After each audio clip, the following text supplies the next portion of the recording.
Genesis 3:15 states, "And I will put enmity between you and the woman, and between your seed and her seed. He shall bruise your head, and you shall bruise his heel." Now the question is this verse inherently a prophecy about the Messiah? Many scholars will deny this. They will say that this verse could be about Christ, it could be about the Messiah, but only from the perspective of the New Testament, only from the perspective of Christian theology. So the idea is that the verse is only messianic retrospectively from the perspective of the New Testament. And if this is the case, then the implication is that Genesis 3:15 is not truly a prophecy about the Messiah, or at least it could not have been seen to be a prophecy from the perspective of the Old Testament. So the question we're asking here in this video is this: did Moses intend to be speaking about the coming Messiah when he wrote Genesis chapter 3, verse 15? Now, in looking at this question, there are four main arguments that are used against the view that this verse is inherently about the Messiah. The first is that seed in this verse, the seed of the woman crushing the head of the serpent, that the seed there must be plural. And therefore, if it's plural, it's not a prophecy about a single individual. Secondly, the second argument is that this verse merely describes enmity between humans and snakes. And therefore, there's nothing deeper than that. It's just this is the reason why humans don't like snakes and why snakes attack humans. It's not about a battle between good and evil, and certainly not about a battle between the Messiah and the devil. Thirdly, it is stated that this verse cannot be a prophecy about a blessing because it comes in the context of a curse. Genesis 3 verses 14 to 19 is about God's curse on Adam and Eve and the snake because of their disobedience. And then lastly, the last argument against the view that this is inherently about the Messiah is that the verse only speaks of mutual striking. So if the verse is speaking about one party striking another, then it can't be about one side particularly winning. And there'd be no indication, there's nothing in the text, so the argument goes, that would indicate that the seed of the woman will actually be victorious over the serpent. It merely states that they will mutually strike one another. So these are the four objections. These are the four arguments against the view that Genesis 3:15 is inherently about the Messiah. And yet all of them can be responded to, and all of them have good answers, and all of them are actually objections that ultimately don't carry the weight that the critics want them to carry. So what are the responses? First, with regard to the idea that the seed must be plural. The idea here is that the word zarah, which is the Hebrew word for seed in the text, is a collective noun. And as a collective noun, it is always singular in its form, regardless of whether or not it is singular or plural in its meaning. And very often, zarah, as it is given in the sense of a collective, meaning it's speaking of a single group, and the group, therefore, by its sense, is in fact plural. The significant thing about zarah, the word seed in Hebrew, is that it could have either a singular or a plural sense, though it will always have a singular form. So the question is as we see a singular form here, particularly as we see in the middle clause there, that there will be enmity between the seed of the woman and the seed of the serpent, and then he will strike your head and you will bruise his heel. Is there a way to determine whether or not the sense here is singular or plural? And the answer is actually yes. With regard to collectives in Hebrew, if there is a pronoun in the singular that refers back to the collective, then the collective itself is singular. And if the pronoun that refers back to the collective is plural, then it is plural in its sense. So the idea here is that if you have the word zarah and then is followed by the word he, that he is indicating singular. Only one seed is in view.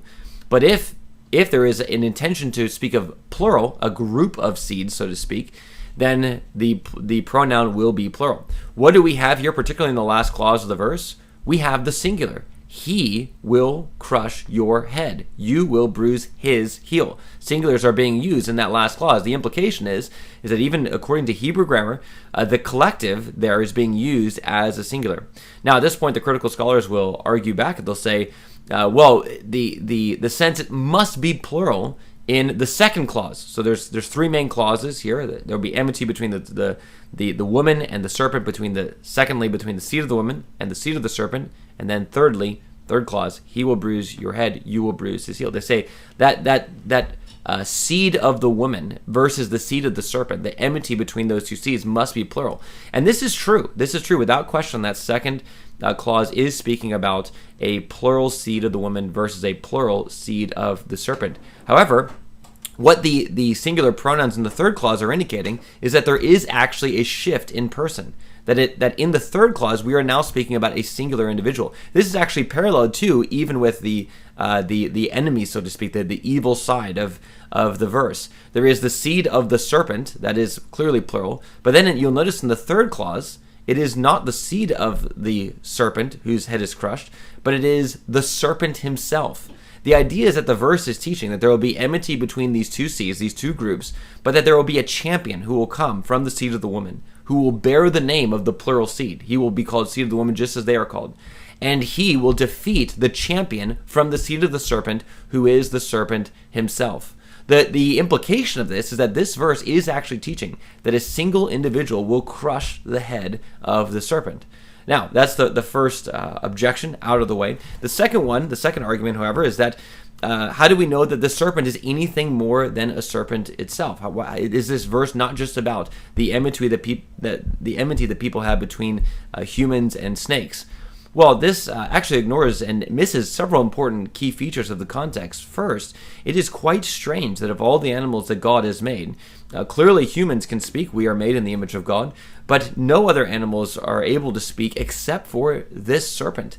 That's already a hint. You have a talking snake in the garden. It's already a hint that something more than just a mere snake is in view. Furthermore, in the text itself, we are told that there will be enmity between the seed of the woman and the seed of the serpent.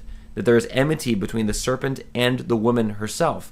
Now, the idea of enmity is something that only a personal being can express. So there's even another clue that there is something more than just a snake that is in view. This is at the very least not a normal snake. What we're to recognize, therefore, in light of the fact that the snake is speaking, and even that the snake is speaking to deceive Adam and Eve, to bring them out of the garden, we're recognizing that behind the snake, behind the serpent, is a particular evil spiritual force, namely the devil. The peculiar features of the snake do point to the reality that the devil is in fact in view even from the context of Genesis chapter 3. The implication of this is that this verse is actually teaching that there would be a single individual from the seed of the woman, called the seed of the woman, who will defeat the devil himself. Now, with regard to the third argument, the idea here is that this cannot be a prophecy of a blessing because it's in the context of a curse. So the idea here is that this must be a part of the overall curse of Genesis chapter 3 verses 14 to 19. Without question, Genesis chapter 3 verses 14 to 19 is in fact speaking about a curse. God is coming to the serpent, to the woman, and to Adam in that order, and giving a curse on them. However, it is clearly the case in Genesis 3 that the serpent is the enemy of Adam and Eve.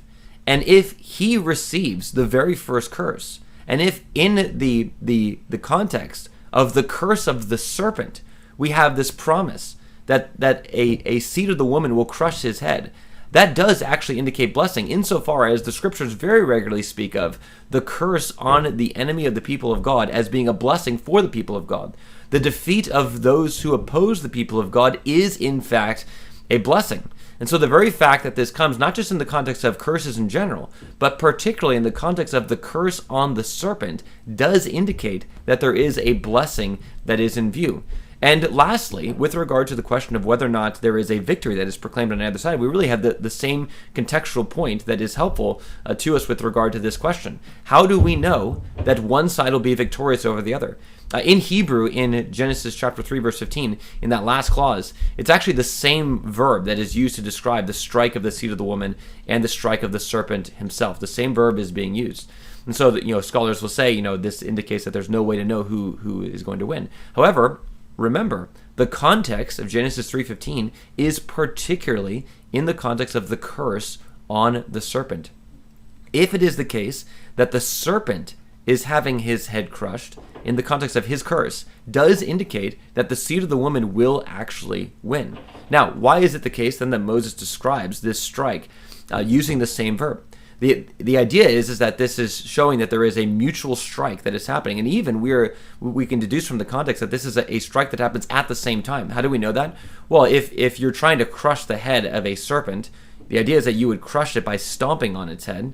And insofar as then the seed of the woman is getting bitten on his heel, is indicating that the bite on the heel is happening as the heel is coming down on the head of the serpent. The idea then is that this verse is teaching that the seed of the woman will defeat the devil even as they mutually strike each other. Now, the fact that the same verb is used to describe this strike indicates that if the strike is lethal in one case, then it must be lethal in the other as well. So the seed of the woman is crushing the head of the serpent. That's clearly a lethal blow. He's destroying the head of the serpent. The serpent is going to be completely destroyed. But if the serpent is doing the same thing then to the seed of the woman in the same kind of strike, then the idea is that the seed of the woman will also die. The implication then is that this verse is actually teaching that there will be a great blessing that will be won for the people of God as they have a champion who arises from their midst, who will be like them, part of the seed of the woman as they are, who will crush the head of the serpent, who is the devil himself, and he will defeat the devil even by dying. Such is the testimony of the gospel as it is given in Genesis chapter 3, verse 15.